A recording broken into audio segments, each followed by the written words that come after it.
Bonjour à tous, bienvenue en ce vendredi 11 février 2011. Alors le grand show télévisé sur TF1 jeudi soir 10 février.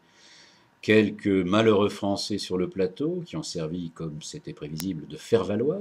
Et bien sûr le fameux duo, qui est une entité, Sarko-Pernot.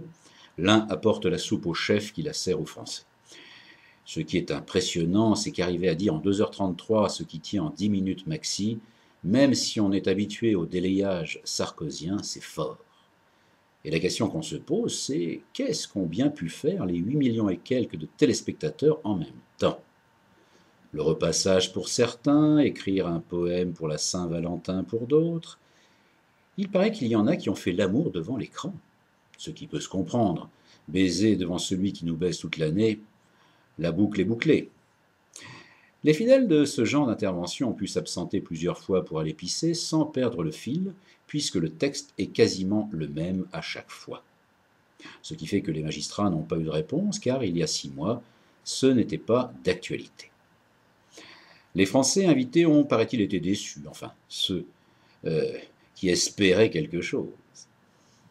Alors Sarko-Pernot, match nul, mais vraiment nul. Les choses évoluent puisque, même dans le camp de la droite, on sent monter des critiques sur le discours convenu sur la sécurité, le fonds de commerce de Sarko depuis des années et l'échec retentissant qu'il représente. Critiques aussi au sujet des communautarismes, ce qui fait tristement écho aux 18% de Marine Le Pen affichés dans les derniers sondages. En parlant de sondages, notre président, pourtant addict à la pratique, va peut-être se calmer en voyant qu'il ne réunit pas plus de 24% d'opinions favorables.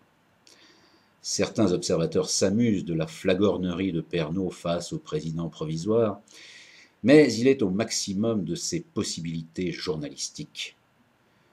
Il faut avoir vu une fois dans sa vie le journal de 13 heures qu'il présente pour savoir ce que l'information veut dire pour lui. J'ai bien aimé quand Pernot a demandé « On continue à prendre les gens pour des cons, stop ou encore ?» Et quand Sarko a répondu « Encore ».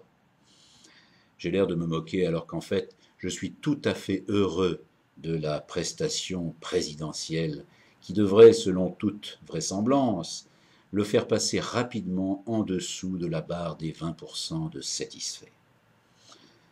Une inquiétude quand même pour le collabo Pernot. Sera-t-il tondu à la libération du sarkozysme? Alors, Monsieur le Président, pour vos efforts télévisuels en faveur d'idées que vous n'avez pas, je dirais, et encore, bravo.